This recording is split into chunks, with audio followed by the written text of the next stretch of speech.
जब युधिष्ठिर राज सिंहासन पर विराजमान हो गए, तब धृतराष्ट्र गृहस्थ आश्रम से वानप्रस्थ आश्रम में प्रविष्ट हो वन में चले गए, अथवा ऋषियों के एक आश्रम से दूसरे आश्रमों में होते हुए वे वन को गए। उनके साथ देवी गांधारी और पृथा कुंती भी थी। विदुर जी दावानल से दग्ध हो स्वर्ग से धारे।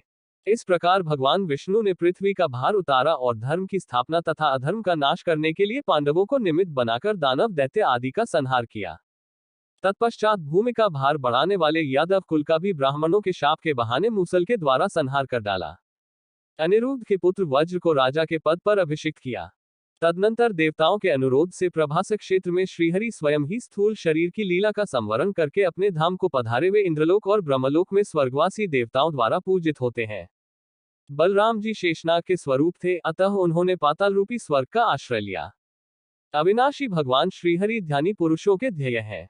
उनके अंतर्धान हो जाने पर समुद्र ने उनके निजी निवास स्थान छोड़ शेष द्वारकापुरी को अपने जल में डुबा दिया। अर्जुन ने मरे हुए यादवों का दाह संस्कार करके उनके लिए जलांजलि दी और धन आदि का दान किया। भगवान श्री कृष्ण की रानियों को, जो पहले अप्सराएं थी और अष्टावक्र के शाप से मानवी रूप में प्रकट हुई थी, लेकर हस्तिनापुर को चले। मार्ग में डंडे लिए हुए भीलों ने अर्जुन का तिरस्कार करके उन सबको छीन लिया। ये भी अष्टावक्र के शाप से ही संभव हुआ था। इससे अर्जुन के मन में बड़ा शोक हुआ। फिर महर्षि व्यास के सांत्वना न देने पर उन्हें ये निश्चय हुआ कि भगवान श्री कृष्ण के समीप रहने से ही मुझमें बल था। हस्तिनापुर में आकर उन्होंने भाइयों सहित राजा युधिष्ठिर से, जो उस समय प्रजावर्ग का पालन करते थे, ये सब समाचार निवेदन किया। वे बोले, भैया, वही धनुष है, वे ही बाण है, वही रथ है और वे ही घोड़े हैं, किंतु भगवान श्री कृष्ण के बिना सब कुछ उसी प्रकार नष्ट हो गया जैसे अश्रोत्रिय को दिया हुआ दान। ये सुनकर धर्मराज युधिष्ठिर ने राज्य पर परीक्षित को स्थापित कर दिया।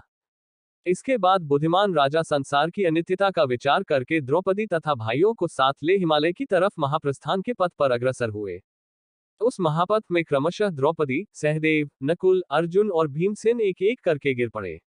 इससे राजा शोकमग्न हो गए। तदनंतर वे इंद्र के द्वारा लाए हुए रथ पर आरूढ़ हो दिव्य रूपधारी भाइयों सहित स्वर्ग को चले गए।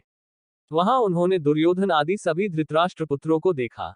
तदनंतर उन पर कृपा करने के लिए अपने धाम से पधारे हुए भगवान वासुदेव का भी दर्शन किया। इससे उन्हें बड़ी प्रसन्नता हुई।